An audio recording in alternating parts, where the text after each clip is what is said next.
Microsoft got some help from an unlikely source today, and it looks like this is going to be some great news for Xbox fans and anybody looking to get Xbox exclusives or any kind of Xbox stuff. It sounds like it's going to be pretty incredible. Now, I'm usually one to kind of take things with a grain of salt a lot of times when it comes to the video game industry, because things can change in a moment's notice, and obviously what Microsoft's plan is right now could change down the road, but this looks like it's going to be something that's honestly could be really, really incredible to see. And listen, I also think that obviously is one of the things that Microsoft has going for them is the fact that Game Pass is already not only so popular, but it's something that gamers in general can kind of look forward to and say, hey, you know what, this is something that really kind of attracts me to that platform. And seeing all that stuff on the platform just makes it all the better, in my opinion, because us as gamers, we sometimes get screwed over, but at the end of the day, this is this is something that us as fans have to kind of deal with. Now, again, I think Microsoft has a lot going for itself, but with this Activision deal, it seems like people are kind of torn. Mostly the ones that are torn, though, are Sony themselves or the PlayStation fanboys. And I want to get into this announcement because this actually helps Microsoft in a huge, huge way. And I'm sure you guys are going to want to hear it. Hey, everybody, what's up? I'm Crap Gamer. This is Crap Gamer Reviews with another video. Thank you so much.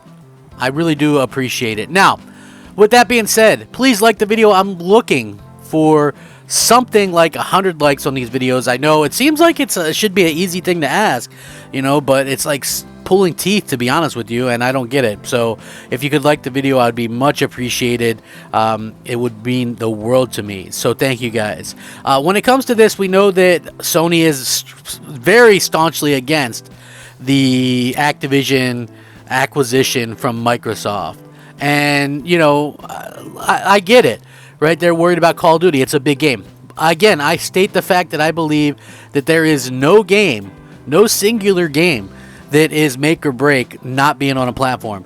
And I'll give a good example of this, even though it's a little bit of a sillier one. Hardcore gamers might not understand this, but look at Roblox. Huge game. That company is worth, I think, $55 billion. So just under what that game itself, just under what Activision went for. And yet, that game is not on PlayStation, okay? Millions of kids play it. Kids and everybody spend millions upon millions and even billions of dollars on that game. Not on PlayStation. PlayStation still is number one, right? So, listen, and that game probably will come to PlayStation, but I'm just saying it's weird for Sony to act the way that they did. Now, Take-Two CEO says once again that he has no concerns over Microsoft's Activision Blizzard acquisition. Strauss Zelnick, in an interview with CNBC and reported by Seeking Alpha, stated that he has no concerns over Microsoft's acquisition of Activision Blizzard and says most of his competitors feel the exact same way. He says, and I quote, "Well, there's one big company that is, but apart from that," well, he's speaking of Sony, by the way, "but apart from that, no. Generally speaking, I don't think people are particularly concerned because it remains a fragmented business." Zelnick doesn't believe the competitive landscape in the video game industry will be affected in any meaningful way if the deal is approved and finalized. "We don't really think the competitive landscape is going to be meaningfully affected, and in the event of the merger does go through," he said. He added, "If you asked me when it was first announced, I would have said I thought it was about 90% chance it would be approved. It appears as though it's less than that." Brazil's Administrative Council for Economic Defense voted to approve Activision Blizzard acquisition with no restrictions. They're the second regulatory body to have approved the acquisition following Saudi Arabia, the competition authority, in August. Microsoft's proposed acquisition of Activision Blizzard was announced in January of this year, but it still needs approval from several regulators around the world, includes competition markets in the UK. Previously expressed explicit concerns as the acquisition would give Microsoft control over some of the most popular games in the industry, like Call of Duty and World of Warcraft. The CMA is in more in-depth Phase 2 investigation, and they set a deadline of March 1st, 2023 to publish its final report and decision on Microsoft proposed Activision Blizzard acquisition. December of this year, the CMA will hold main party hearings, verify information, and consider provisional findings. It is also the deadline for all parties' responses and submissions before the provisional findings. Now, I personally think that it's going to go through at some point. I suspect that they're going to, say, hey, in perpetuity, Call of Duty needs to stay on PlayStation.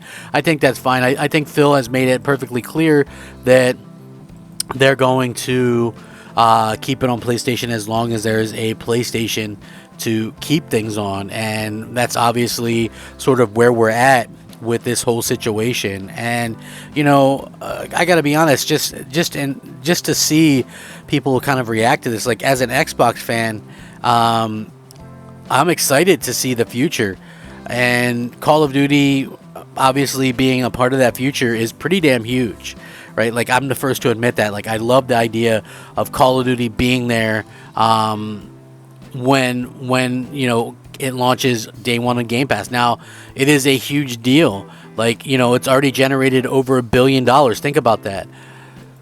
It's generated over $1 billion. Why would Microsoft want to pool that, right? Like, it's good if it's going to be in Game Pass, then I think that's a big bonus. But why would Microsoft want to pool that from themselves, right? They're already making more money and revenue than they ever have with Xbox. So why on earth would you ever want to, take away and ruin what you're already doing? Like, it's like Minecraft, in my opinion, Like, again, I don't think Sony would be screwed without Minecraft either, but it's such a large game, and it's such a big thing that when you see this type of stuff, you kind of go, you want to do what you can to keep it, right? Like, Sony does everything they can to keep, certain games off of Xbox, Final Fantasy for one, obviously, like this Silent Hill. They feel like anything that has had ties to, to PlayStation should maybe be, on PlayStation first or PlayStation only. And, for me personally, I don't necessarily agree with that, to be quite honest. I think that, if you're paying for games, it doesn't matter if you're buying or not. If you're paying to keep games off of, to keep games off the competition, it doesn't matter if it's for a year, 2 years, 5 years, or whatever. You're still doing that, and then complaining about that the competition doing the same thing, even though they're not trying to make things exclusive, is asinine. Even more asinine.